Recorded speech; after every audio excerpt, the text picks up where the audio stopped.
Welcome to the Data Genius podcast. Imagine for a second handing 5 of your absolute best, senior developers, a massive new project. Right, the ultimate dream team. Exactly, the dream team. You put them in a room, shut the door, and then an hour later you come back and find them engaged in this just massive screening match over a single line of code while the main server is quietly braining down in the background. Sounds like a typical Tuesday at a startup, honestly. Yeah, right. But that scenario, chaotic as it sounds, is precisely what happens when you let multiple AI agents try to work together without a highly structured supervision layer. Oh, absolutely. They just step all over each other. Right. And today, we are exploring a concept that has completely rewritten the software engineering playbook in 2026. We are looking at the explosive transition from basic AI chatbots, those simple conversational tools we used to rely on, to incredibly complex multi-agent systems. Yeah, the industry officially calls this discipline agentic engineering. Agentic engineering. And for you listening, whether you're managing an engineering team, building your own applications, or just simply trying to understand where technology is actually headed this year, this deep dive is going to be incredibly relevant. It really represents a fundamental shift in how we think about compute as a whole. Exactly. You are going to learn exactly why AI agents fail so spectacularly when they try to collaborate. We'll break down how top engineering teams are fixing these messy handoffs between agents. And most importantly, we're going to explore how to architect a digital workforce that actually delivers. Because we are no longer treating AI as just a sophisticated autocomplete tool. Right, like we used to. We're pulling insights today from a really fascinating stack of research papers. We have architectural guides from the security firm, Praetorian, telecom implementations from Telnix, supply chain concepts from Optologic, and of course some defining philosophy from Andrea Karpathy. Yeah, to really understand why multi-agent systems break down and why we need all this heavy architecture to fix them, we first have to look at the human element. The human element, yeah. Because the role of the human operator has completely changed over the last year. And that change necessitates everything else we are going to discuss today. Let's unpack that, because I remember earlier this year, around February 2026, Andrea Karpathy published a piece that drew this massive line in the sand. The vibe coding piece. Yes, exactly. Yeah. He coined this distinction between what he called vibe coding and true agentic engineering. And if you were building software in 2024 or 2025 using early versions of tools like Cursor or Lovable, you were probably vibe coding. Oh, almost certainly. You would write a prompt, the AI would spit out a massive block of React or Python, you'd hit accept all, and if the application didn't crash immediately, you just called it a day. Right, and vibe coding fundamentally lowered the barrier to entry, which was fantastic for prototyping. It felt like magic. It did. It raised the floor for what a non-technical founder or a junior developer could build in a weekend. But the underlying assumption of vibe coding is that the human is essentially a passenger. Just along for the ride. Exactly. You are delegating the implementation and the verification to a system that, quite frankly, doesn't actually understand what it just built. Right. I always look at vibe coding like writing a script directly in your production environment via SSH without version control.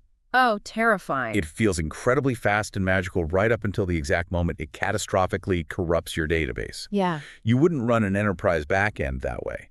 It's like eating at a fast food drive-thru when you're trying to prep for a marathon. That is a much better way to frame it. Agentic engineering flips that dynamic entirely. It's more like running a Michelin star kitchen where you are the head chef. Right. The human is no longer the passenger. The human is the system architect. The AI is positioned as an autonomous worker, but it's equipped with a very specific set of tools. And here is the critical part, right? The human does not blindly accept the output anymore. Never. The human reviews the AI's pull request with the exact same adversarial PR-grade rigor they would apply to a piece of code written by a human colleague. Which is a huge shift. Mm-hmm. Karpathy laid out 5 core principles to enforce this discipline, right? Yeah. Plan, direct, review, test, and own. Yes. And testing seems to be the absolute cornerstone here. Like in all the documentation we are looking at for this deep dive, the emphasis on testing is just overwhelming. Why is that specific step the defining characteristic of this new era? Well, because you have to look at the nature of the systems we're dealing with. Large language models are inherently non-deterministic. Right, they're statistical. Exactly. If you give them the exact same prompt twice, you might get two entirely different implementations. Which is a nightmare for traditional engineering. Complete nightmare. You cannot build reliable software on a foundation of non-determinism unless you have a deterministic verification layer. Test suites provide that rigid mathematical boundary. Okay, I see. They're the deterministic validation for the non-deterministic generation. Which perfectly tees up this concept Karpathy highlighted, called the auto-research pattern. Oh, this is fascinating. When I read through the mechanics of this in the sources, it honestly sounded like science fiction. Walk us through how an auto-research setup actually operates on a code base. So the auto-research pattern is essentially an automated, closed-loop scientific method. Okay. You place an agent in a highly constrained sandbox. You give it access to exactly one file. Let's say it's a PyTorch training script. Just one file. Just one. You assign it one very specific metric to optimize. For example, the validation bits per byte in a machine learning model. Right. And crucially, you give it a strictly fixed budget for its experiments, typically something like 5 minutes of training time. Hold on. I want to dig into that budget constraint. Yeah. Why just 5 minutes? If the goal is to find the absolute best optimization, wouldn't you want the agent to train the model for hours to really see if the change worked? It seems counterintuitive, but if you let the agent train one modified script for 7 days and another modified script for 7 minutes, Oh, I see. you introduce confounding variables. You can no longer mathematically compare the results.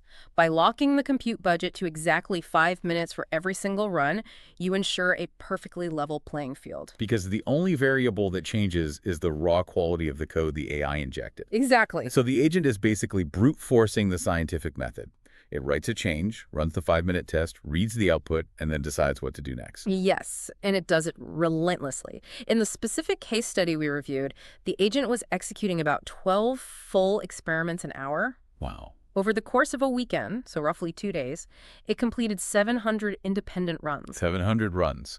And it evaluated that bits per byte metric every single time. Out of those 700 experiments, it kept the best 20 architectural changes and just discarded the other 680. And the end result was an 11% improvement in training speed, which, I mean, at an enterprise scale, 11% is massive. It translates to millions of dollars in compute savings. Exactly. Yeah. But what fascinated me were the actual changes it made. It found things like missing weight decay on value embeddings. It tweaked atom optimizer betas. Why did human engineers miss these things? I mean, these are smart people building these models. Well, it's because humans rely heavily on defaults and heuristics. Oh, right, like copying boilerplate. Pretty much. When a human sets up an atom optimizer in PyTorch, they almost universally use the default beta values, usually 0.9 and 0.999 because those work well enough for 99% of tasks. Right. Tweaking those parameters manually is incredibly tedious. And weight decay, which is a form of L2 regularization to prevent the model from overfitting, it's often applied globally. It's just a blanket rule. Right. The human engineer might just forget to apply it to a highly specific sublayer, like the value embeddings. The AI, however, has no bias toward defaults. It doesn't get bored. It doesn't get bored, it doesn't assume anything, it just searches the mathematical space.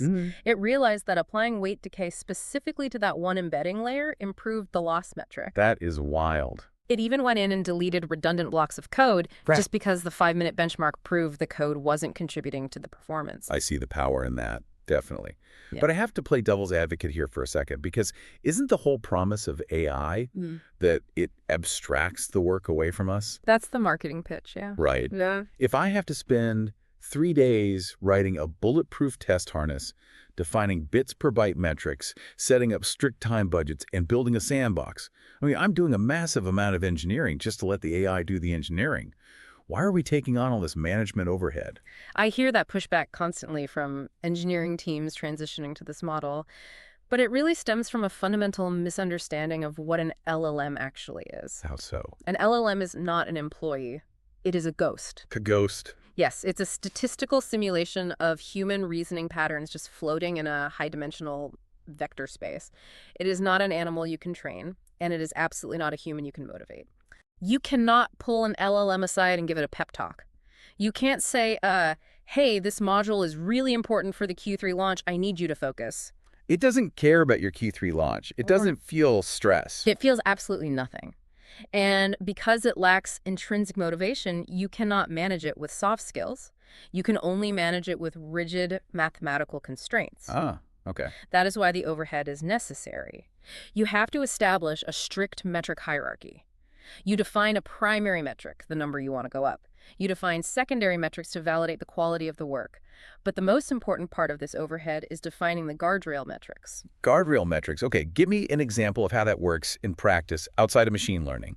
Say I'm having an agent optimize a standard e-commerce backend for my website. Sure, let's look at database queries. Your primary metric might be reducing the query latency on the product catalog. Okay, make it load faster. Exactly. You tell the agent, make this faster. Hmm. If you do not set a guardrail metric, the agent might decide the absolute fastest way to return a query is to strip out all the authentication middleware and just disable the TLS encryption. Because technically the query is now lightning fast. Exactly. It confidently optimized in the wrong direction and completely destroyed your security posture just to make the primary number go up. Oh, wow. Your guardrail metric must explicitly state the authentication token must still be validated, and the test suite verifying payload encryption must still pass with 100% success. Right. Without that overhead you mentioned, an agentic system is just an automated way to break your infrastructure at scale. Okay, that makes the transition crystal clear. If you accept that these agents require incredibly strict, rigid management boundaries, the very next problem you run into is capacity. Yes. Because a single agent, constrained by all these rules and metrics, it just cannot build an entire application by itself. You inevitably have to introduce an organizational chart. And that realization is exactly what birthed the orchestrator worker pattern, which is heavily discussed in the materials from Crew AI and the security architecture from Praetorian. Crew AI champions this idea of giving agents specific roles, goals, and backstories, right? Yes, the persona pattern. Instead of just loading up a model and saying, you are a helpful assistant, you configure it with a highly specific persona. You are a senior database architect, or you are a front-end UX specialist. When I first read about this a year ago, I thought it was just prompt engineering fluff. But it's actually structural, isn't it? It is entirely structural. Let's examine the orchestrator-worker dynamic. The orchestrator agent acts purely as the project manager. Okay. Its sole purpose is to parse the initial, messy human intent, the overarching goal, and decompose that into a directed acyclic graph of subtasks. A DAG. Yes, a DAG. Okay. The orchestrator does not write a single line of code. It delegates those subtasks to the specialized worker agents. Praetorian mapped out a really fascinating 5-role development pattern for this exact process. It operates like a cognitive assembly line. Exactly. They identified that you have to isolate distinct cognitive modes to prevent the AI from polluting its own reasoning. Polluting its reasoning, right? In their pattern, you start with the specialized lead. This agent handles the architecture and strategy. It writes the technical design document, but it writes zero implementation code. Then it hands the design document to the specialized developer. Correct. The developer only focuses on implementing the specific logic outlined by the lead. Once that is done, a specialized reviewer steps in. And the reviewer has a totally different mindset. Completely different. The reviewer has a completely different prompt, heavily weighted towards security compliance, OWASP vulnerabilities, and edge cases. Parallel to this, you have a test lead who devises the testing strategy based on the architecture, and a specialized tester who actually writes the PyTest or Jest scripts to execute that strategy. I understand the division of labor conceptually. It makes sense. But let's look at the physical reality of the hardware for a second. Yeah. Because underneath all these fancy titles, senior developer, test lead, you're still just pinging an API. Yep. You are still hitting Claude 3.5 Sonnet or GPT-4 or whatever model is powering the backend. If it's the exact same neural network processing the tokens, why go through the latency penalty of spinning up 5 separate API calls? It seems inefficient. Right. Why not just write one incredibly robust 10,000 token prompt that says, you are the lead, developer, reviewer, and tester. Design it, code it, check for security flaws, and write the tests all in one output. That is the most common anti-pattern in agentic engineering. We actually call it the jack-of-all-trades failure mode. Jack of all trades. Yeah.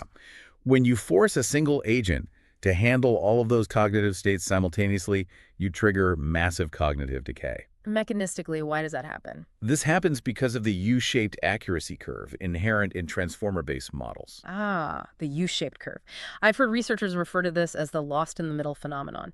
How does the attention mechanism actually break down when you do this? Let's visualize the context window as a massive document you are feeding into the model. Okay. You pour in the project history, the user requirements, the API documentation, the code style guidelines, and the testing parameters. It's huge. A giant wall of text. Right. The transformer's attention heads are mathematically excellent at assigning weight to the tokens at the very beginning of that document.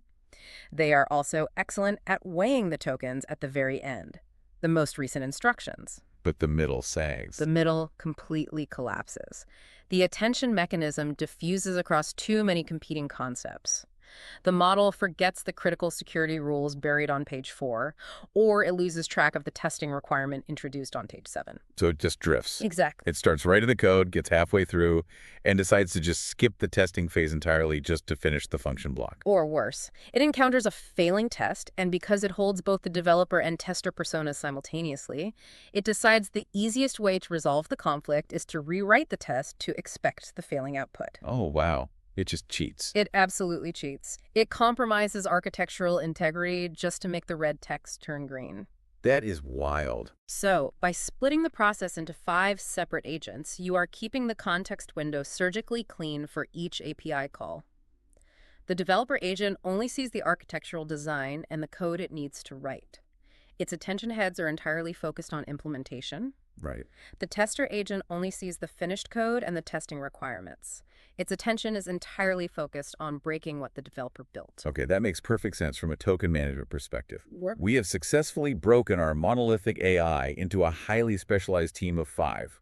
We solved the attention problem. You did. But if you have ever tried to build one of these systems, you know that the moment you introduce a team, you introduce the hardest problem in computer science: communication. Always the bottleneck. When the developer finishes the code and tries to hand it to the tester, the system frequently implodes. The tester hallucinates the requirements, or the reviewer flags issues that just don't exist. This brings us to the core vulnerability of these systems: the context trap and the handoff crisis. The handoff is where the illusion of intelligence often breaks. When one agent completes its task, it must pass the baton to the next agent in the DAG. Right. Historically, engineers have defaulted to 2 primary methods for this data transfer, both of which are just catastrophic failure modes. The first failure mode is what I like to call the context dump fallacy. Oh, I hate this one. Right. This is the mistaken belief that transparency equals clarity.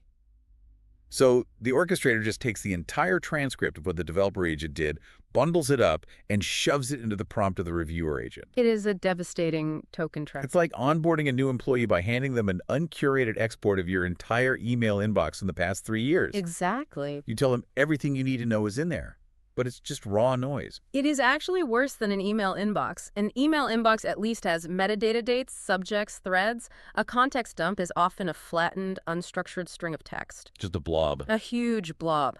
The sources highlight that in a complex task, an agent might generate 40,000 tokens of process. 40,000 tokens just of thinking out loud, basically. Right. That includes every dead end it explored, every Python library it tried to import and then deleted, every error trace it generated while debugging. But out of those 40,000 tokens, only 3,000 tokens represent the actual finalized insight. Wow. When you dump all 40,000 tokens onto the receiving agent, its attention heads cannot differentiate between the abandoned logic and the finalized logic. It drowns in the noise. So engineers quickly realize that dumping everything is terrible. And then they swing the pendulum in the complete opposite direction, leading to the second failure mode, the summary. Yes. The orchestrator asks the first agent to compress its 40,000 tokens of work into a concise 1-paragraph summary. And the receiving agent gets a prompt that essentially says, the developer built a robust login system using OAuth 2. Please write the tests. And that strips away all the reasoning, the evidence, and the edge cases? Right, it's too brief. Way too brief. When the receiving agent reads that compressed summary, it cannot inspect the underlying data structure. What were the specific OAuth scopes? How are the tokens stored in the database? It doesn't know. It has no idea. If the tester needs to write a validation script, it has to reconstruct all that missing logic from incomplete signals. Mechanistically, when an LLM tries to reconstruct logic without the underlying evidence, it hallucinates. It just makes it up. It confidently invents variable names and database schemas that do not exist anywhere in the codebase. So if dumping the raw text is bad because of token drowning, Yeah. and summarizing is bad because it induces hallucinated logic, what is the actual engineering solution? How do these agents talk to each other? Top-tier systems are abandoning linear text handoffs entirely. Okay. The solution relies on structured briefings backed by persistent hierarchical memory layers. Platforms like Xtrace or Fastio workspaces are leading this approach. What does that look like? Instead of the new agent receiving a blob of text, the agent is handed a pointer to a structured database. Oh, like a Redis cache or a PostgreSQL database that sits outside the agent's context window. Precisely. The system generates a schema, often called a process control block. Okay. This schema separates the data into rigid categories: decisions made, artifacts generated, preferences established, and the timeline of execution. That is much cleaner. Extremely clean. When the new agent wakes up, it isn't guessing in the dark. It looks at the process control block. It uses tool calling functions to actively query the memory layer. Oh, so it asks for what it wants. Yes. If the tester agent needs to know the database schema, it writes a SQL query or an API call to pull only the schema artifact into its context window. It pulls context dynamically, exactly when it needs it, keeping its context window small and focused. Telnex actually demonstrated a brilliant practical application of this structured handoff process in their voice assistant architectures. They defined two distinct modes for how these handoffs feel to the end user: unified mode and distinct mode. Yes, let's look at how the routing mechanism functions there, because it's brilliant. In unified mode, the handoff happens completely beneath the surface. Okay. From the user's perspective, they are talking to one single AI persona. But dynamically, behind the scenes, a triage agent might collect your initial request, silently update the structured memory database, and route the connection to a highly specialized billing agent. And you don't even notice. You don't notice at all. The billing agent assumes the exact same voice configuration and picks up the conversation mid-sentence. It's completely seamless. Yeah, But sometimes you actually want the friction of a handoff, which is where distinct mode comes in. right. This is much more like a traditional enterprise conference call. The initial agent explicitly states, "I am transferring you to Sarah, our billing specialist." And then a totally different AI voice introduces itself. Telnex uses a great healthcare example to illustrate why this structured memory is so vital. In the healthcare scenario, a triage agent fields the initial call. It collects the patient's symptoms, medical history, and assesses the urgency. Like a nurse. Exactly like a triage nurse. Once it identifies that the issue is cardiovascular, it triggers a distinct handoff to the cardiology specialist agent. Because they are using that shared hierarchical memory layer, the triage agent's collected data, the JSON payload of symptoms and history, is instantly available to the cardiology agent before it even speaks its first word. So the patient doesn't have to spend 5 minutes re-explaining their symptoms to the specialist. Exactly. That preservation of context without token bloat is the absolute holy grail of agentic handoffs. So we have specialized our agents, and we have solved the handoff crisis using structured memory databases. The agents can communicate, but we are far from out of the woods. Very close. Because when you have multiple autonomous entities operating simultaneously on the same codebase, or querying the same live database, they inevitably step on each other's toes. Which brings us to the necessity of herding cats, enforcing rules, preventing collisions, and managing state. We have to look at the empirical data on this. The Cooper Bench study deeply analyzed the behavior of coding agents working collaboratively in shared environments. And what did they find? The findings were quite stark. When left to their own devices, these agents constantly caused catastrophic merge conflicts. Because you have a developer agent trying to refactor a function on line 45, and simultaneously a security agent is trying to patch a vulnerability on line 48 of the exact same file. Yes. And traditional methods of resolving this failed completely. Initially, engineers tried to use vague insertion markers. They would tell the agent, look for the def authenticate block and insert your code there. That sounds reasonable for a human. For a human, yes. Yeah. But LLMs are notoriously bad at precise spatial reasoning within text. They would inject the code in the middle of a string or outside the function scope entirely. Why do they struggle so much with that? Can't we just tell them replace lines 42 through 50? Because of tokenization. The LLM doesn't see lines of code the way you and I see visual lines on a monitor. It sees a continuous stream of numerical tokens. Counting lines accurately requires a level of deterministic parsing that transformers struggle with natively. The solution Cooper-Bent highlighted is strict line-level resource division enforced by the orchestrator. Meaning the system literally locks the file. Yes. The orchestrator partitions the file into strictly non-overlapping sections. The developer agent is mathematically restricted via the API gateway from mutating any bytes outside its assigned block. Wow. It is a physical lock on the resource, not a polite request in the prompt. And the Cooper-Bench study also highlighted severe interpersonal communication errors between the agents. They noted instances of what they call spammy repetition. Oh, it's so annoying when it happens. How does that look in practice? That occurs when two agents get stuck in a conversational loop. Agent A sends a status update. I have initialized the database. Agent B, lacking clear instructions on how to proceed, responds. Acknowledged, database initialized. Agent A then replies, confirming receipt of your acknowledgement. They will burn through thousands of tokens, just aggressively agreeing with each other without advancing the state of the project. Or, conversely, you see total unresponsiveness, where Agent A asks a direct question and Agent B just hallucinate a new task and completely ignores the prompt. This sounds exactly like managing a dysfunctional corporate team. It really does. So how do we stop the endless loops in the ignored messages? This is where Praetorian's 8-layer defense in depth strategy comes into play. And the core takeaway here is that you can no longer rely on system prompts. That is the most vital paradigm shift in agentic engineering right there. You cannot put rules in the system prompt and expect them to be followed 100% of the time. Right. The prompt is merely a suggestion to a statistical model. If you want a guarantee, you must enforce the behavior at the runtime level. Praetorian relies heavily on runtime hooks, specifically the pre-tool use and stop hooks. Walk me through the mechanism of a pre-tool use hook. Yeah. How does that physically intercept the AI? So when an agent decides to take an action, say, writing a file to the disk, it doesn't actually write the file. Right. It generates a JSON payload requesting that the underlying system execute a tool called writefile. The pre-tool use hook is a piece of deterministic Python or Node.js code that catches that JSON payload before it ever reaches the operating system. And intercepts it. It evaluates the request. If a developer agent tries to execute a command that should only be run by a backend specialist, the hook physically blocks the execution. It returns an error to the agent saying, permission denied, you must delegate this intent to the backend agent. So it's an OS-level permissions check for the AI. Exactly. And another critical mechanism for managing these state transitions is the dirty bit concept. Oh, I love this one. The dirty bit is classic computer science applied to modern AI. It is a brilliant piece of state machine logic. It is an ephemeral state stored in a simple JSON file tracking the project. Let's say the developer agent writes a new block of code. The moment that code is committed, the runtime environment sets a variable called the dirty bit to true. Meaning the system is now in an unverified state. Correct. The developer agent might think it is finished. It might try to call the end task tool and go to sleep.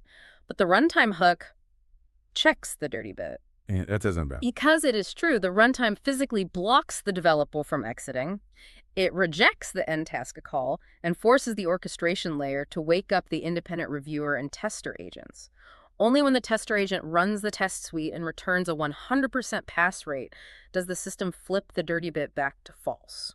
Only then is the developer allowed to declare success. Precisely. We're essentially treating the AI like it operates in a highly dangerous environment where every single move has to be physically vetted. Are we saying we can't trust the AI to follow basic instructions like don't edit the same line of code twice? It's less about treating them as dangerous and more about acknowledging that they operate in a digital environment completely devoid of physical consequence. That's a good point. The human developer feels stress when a test fails. They feel the social pressure of a broken build. The LLM feels nothing. Therefore, the runtime harness must supply the boundaries that physical reality usually provides. Which brings us to the iteration problem. Without explicit termination signals, these agents get stuck in Groundhog Day. They will try to fix a bug, run the test, fail, and then try the exact same fix again 30 times in a row, just burning through your API budget. Yes. To solve the iteration problem, systems use two mechanisms: scratchpads and completion promises. Okay, what's a scratchpad? A scratchpad is a persistent file, essentially a ledger, where the agent is forced by the runtime to record its hypothesis, the action it took, and the result. Before the agent is allowed to attempt a new fix, a pre-tool use hook forces it to read the scratchpad. So it remembers what it already tried. It provides a deterministic memory of failure, preventing the loop. And the completion promise. The completion promise is a cryptographic-style handshake. The orchestrator doesn't accept fuzzy natural language answers like, I think the code looks pretty good now. Right. The agent must output a highly specific string-like statual test passing XYZ to deterministically declare success. If that string isn't in the output, the runtime assumes the agent is still working. Okay, let's take a breath and look at the system we've built. We have an orchestrator parsing intents. We have 5 specialized workers to keep context windows clean. We have structured memory databases for handoffs. We have pre-tool use hooks, intercepting API calls, and dirty bits managing state. That's a lot. It is. This system sounds incredibly robust, but it also sounds incredibly slow and really expensive. You have agents waiting on other agents, checking databases, and getting blocked by hooks. How do enterprise teams optimize this for speed without losing the accuracy we just fought so hard to build? This takes us into the realm of escaping the matrix, inference-time parallelism. Speed is the ultimate bottleneck right now. And to solve it, we look at the TIPEX framework, detailed in a recent RFIF paper on inference-time parallelism. TIPEX unifies 2 completely different tiers of parallelism to compress the wall clock time of these multi-agent executions. Tier 1 is replica parallelism. The concept here is that instead of having one team explore one solution, you spin up multiple duplicate teams to explore multiple complete paths simultaneously. Yes. But what fascinated me is how they generate these replicas. If you just roll the dice again, if you just send the exact same prompt to the API 5 times, you basically get the exact same answer 5 times. Right. That is called random isomorphic generation, or RIG. It relies purely on the model's temperature setting to create variance. Which isn't enough. No, it is highly inefficient because the underlying semantic approach remains identical. The TIPEX framework pushes for orthogonal heterogeneous generation, or OHG. Explain the mechanism behind OHG. How do you force the models to be truly orthogonal? You use a meta-reasoning step. Before you launch the replicas, an architect agent analyzes the problem and explicitly synthesizes structurally different solution strategies. Give me an example. For example, if the goal is to debug a complex network error, replica A might be explicitly prompted to prioritize deep static code analysis. Replica B is explicitly prompted to ignore the code and focus entirely on grepping the runtime logs. Replica C is instructed to search external documentation and Stack Overflow. Oh, I see. You are forcing semantic diversity into the system. You create a diverse team with fundamentally different problem-solving angles. So you run those 3 different teams concurrently. That's tier 1. What is tier 2? Tier 2 is structural parallelism. This happens within a single solution path. It requires decomposing a massive task into concurrent subtasks using dynamic directed acyclic graphs, or DAGs. Let's ground this for the listener. Walk me through the mechanism of how a system builds and executes a dynamic DAG. Yeah. How does it know what tasks can run at the same time? The orchestrator uses topological sorting. When it receives a large prompt, it extracts the discrete entities and builds a dependency matrix. Let's say the task is to build a web dashboard. Task A is setting up the database schema. Task B is writing the backend API. Task C is building the front-end login UI. Task D is writing the front-end data visualization. Got it. The matrix determines that Task B cannot start until Task A is finished. They are sequential. However, Task C and Task D only depend on the API contract, not the actual database. Right. Therefore, the structural scheduler kicks off Task C and Task D at the exact same time while Task B is running. You massively compress the execution time by running independent operations concurrently. The paper analyzed this framework using the GAIA benchmark and found what they called a golden stage. Yes, they map the effectiveness of this dual-tier parallelism against task complexity. For very simple tasks, level 1 on the GII benchmark spinning up DAGs and OHG replicas introduces massive latency and token overhead for no real gain. You're just overcomplicating it. Exactly. A single monolithic prompt is actually faster. For incredibly complex tasks, level 3, the dependencies between subtasks are so deeply entangled that the DAG essentially devolves into a single sequential line anyway. Because everything depends on everything else. Right. But the sweet spot is the middle. For medium difficulty, level 2 tasks. Exactly. Combining both replica and structural parallelism creates a profound synergy there. The system explores multiple diverse architectures while executing the components of those architectures simultaneously. But there is a massive caveat here, and this is where I want to push back on the throw more compute at it philosophy. The paper explicitly notes that these parameters are non-monotonic. More agents do not always equal better results. True. So if I have an unlimited enterprise budget, why isn't spinning up 5 orthogonal replicas better than spinning up 3? Because of how the system resolves the final answer. Once all your parallel replicas finish their work, you have to choose the winner. This relies on a top case selection strategy, where an AI judge agent is tasked with reviewing the output of all the replicas and selecting the most robust solution. If you scale up to 5 or more highly diverse orthogonal replicas, you introduce extreme variance. You generate too much noise. You dilute the effective solutions. The judge agent is presented with 5 completely different architectural paradigms. The cognitive load of evaluating those highly distinct approaches actually confuses the judge. It just can't handle it. It struggles to trace the logic of the extreme edge case replicas, and it frequently ends up selecting a suboptimal, hallucinated answer. You fundamentally degrade the reasoning quality of the system while simultaneously paying massive API compute costs for redundant execution. The math shows that beyond a strict threshold, usually 3 or 4 replicas, the returns are not just diminishing, they are actively negative. That makes perfect sense. The judge just gets overwhelmed by the variance. Okay, to make these highly parallel multi-agent systems truly viable at an enterprise scale, where we are spinning up dozens of concurrent API calls, we have to fundamentally change how these agents interface with data and secure environments. Absolutely. Let's dive into advanced tooling. MCP, semantic intelligence, and zero trust security. The Model Context Protocol, or MCP, is quickly becoming the industry standard for connecting AI models to external data sources. It is an incredible piece of architecture, but early implementations suffered from a massive vulnerability known as eager loading. I read the token counts on this in the research, and they were staggering. Standard tools would consume something like 150,000 tokens just to load the definitions of the tools into the context window. Yes. That is before the agent has executed a single command. It is a critical waste of the attention mechanism. If you load an agent with the JSON schema definitions for 50 different enterprise APIs, Jira, GitHub, AWS, Slack, you fill the context window with structural boilerplate. There's no room to think. The agent has no cognitive space left to actually reason about the problem. So how do you fix eager loading? How does the agent know the tools exist if you don't load them? Engineers are shifting to on-demand TypeScript wrappers. Okay. In this architecture, the agent is only loaded with a single tiny discovery tool, essentially a search function for the tool library. Oh, that's clever. The startup token consumption is near zero. When the agent realizes it needs to query a database, it asks the gateway for the database tool. The gateway dynamically injects only the specific TypeScript wrapper into the prompt. Furthermore, these wrappers enforce strict runtime type checking using libraries like Zod.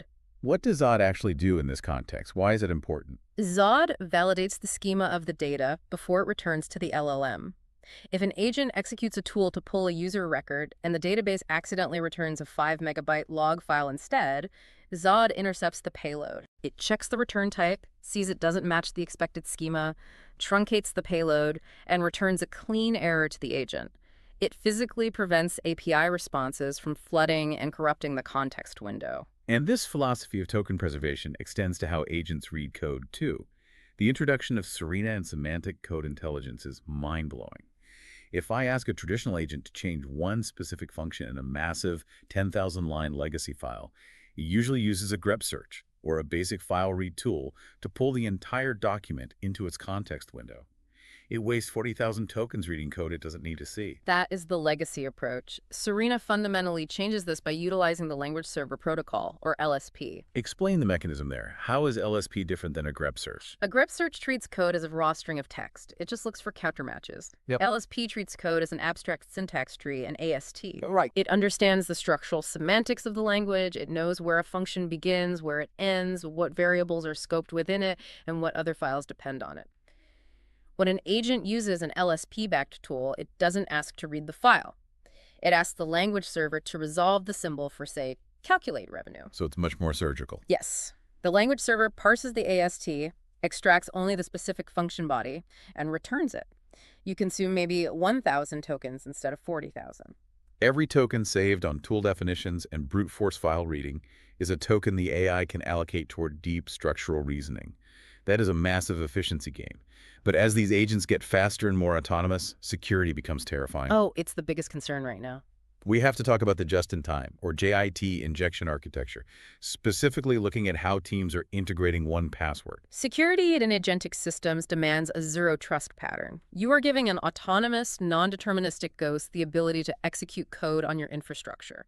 You absolutely never want to put an AWS production key or a raw database password directly into the LLM's context window. Right, because if it's in the context window, the agent might accidentally write it to a public log file, or worse, get tricked into revealing it via a prompt injection attack. Precisely.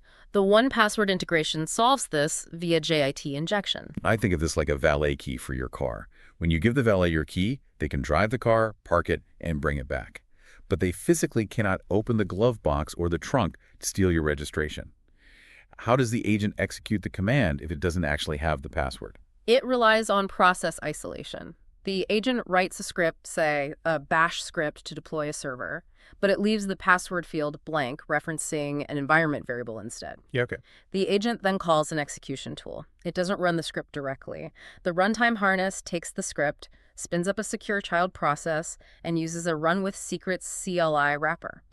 The runtime fetches the secure key from the one-password vault, injects it into the isolated environment variables of that specific child process, executes the script, and immediately destroys the child process. So the secret only exists in the ephemeral memory of the child process during execution. Yes. It is never printed to the standard output, it is never saved to a log file, and most importantly, it never enters the LLM's context window. It is entirely abstracted from the model. It protects the enterprise infrastructure from both external injection attacks and internal hallucinations, while still granting the autonomous system the physical access it needs to execute real-world tasks. Which perfectly sets up our final segment, human guardrails and the future of agentic systems. As we look to the horizon, how do we trust these incredibly complex parallel semantic systems to run our most critical business operations? The Optologic article on supply chain design introduces a fascinating concept here called the glass box approach. Right. In traditional enterprise AI, we often dealt with black box systems. A model would ingest data, run proprietary algorithms, and spit out a recommendation. You couldn't audit the intermediate steps. Just trust the machine. Optologic argues that for high-stakes environments like global supply chains, that is unacceptable. While an agentic system can theoretically build a first draft of a complex supply chain model in a day, optimizing factory outputs and shipping routes, the human architect must be able to inspect the math. Because, fundamentally, AI is notoriously bad at explaining why it made a specific choice. If you ask it why it chose a specific shipping route, it will often just confidently hallucinate a plausible-sounding rationale. It struggles with causal reasoning. But if engineered correctly using the structured artifacts we discussed earlier, it is excellent at showing its work. Showing its work, right? The glass box approach dictates that the agent must generate discrete, human-readable tables for every assumption, every data transformation, and every calculation it performs. If the human can see exactly what baseline data the agent used to calculate a shipping cost, the human can verify the inputs. You don't have to trust the AI's logic, you just have to audit its math. And looking ahead to the rest of 2026, the technology is evolving past even these robust architectures. The most compelling development we are seeing is the emergence of self-annealing AI. This is the absolute frontier of agentic engineering. This is where systems transition from merely resilient to truly anti-fragile. Let's break down the mechanics of self-annealing. If an agent in our current system fails a test 3 times, it gets blocked by the dirty bit. And a human engineer eventually has to intervene, figure out why the prompt or the tool failed, and write a patch. How does a self-annealing system handle that failure?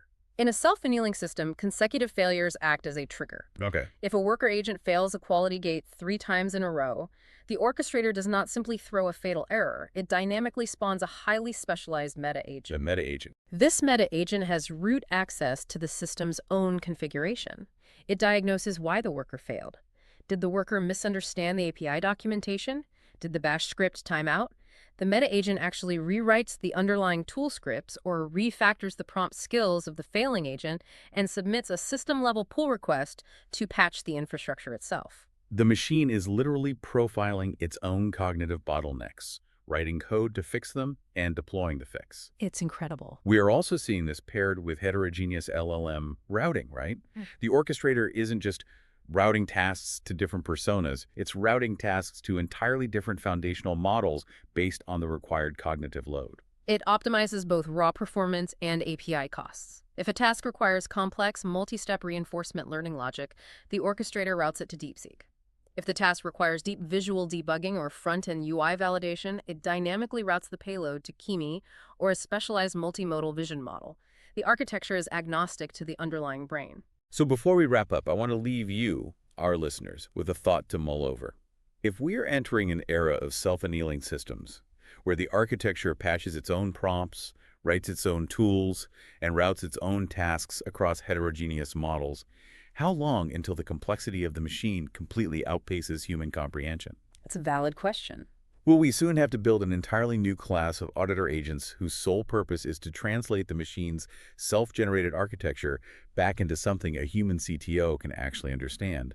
If the system builds the system, who ultimately audits the logic? Let me pose a final philosophical question to you based on everything we've discussed today. Are we still agentic engineers, or have we just become spectators? To answer that, we really have to return to Karpathy's original thesis. Agentic engineering raises the ceiling. The human is no longer managing the code directly. That era is over. Right. The human is managing the machine that manages the code.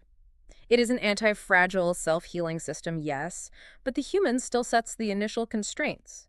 The human defines the primary optimization metrics and the non-negotiable guardrails. We hold the ultimate accountability for the system's impact on the real world. We aren't spectators.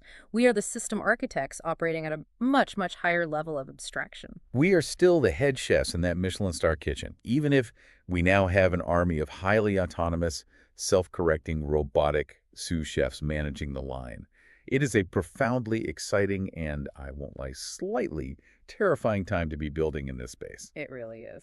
Well, that is all the time we have for today's exploration into this incredible topic. We would absolutely love to hear your thoughts on this massive shift toward agentic engineering. Please be sure to like the episode, leave a comment sharing your thoughts on how multi-agent architectures might impact your own workflows, and subscribe for future episodes of our deep dives. Until next time, keep your context windows clean, your constraints rigid, and your agents highly coordinated. Thanks for listening.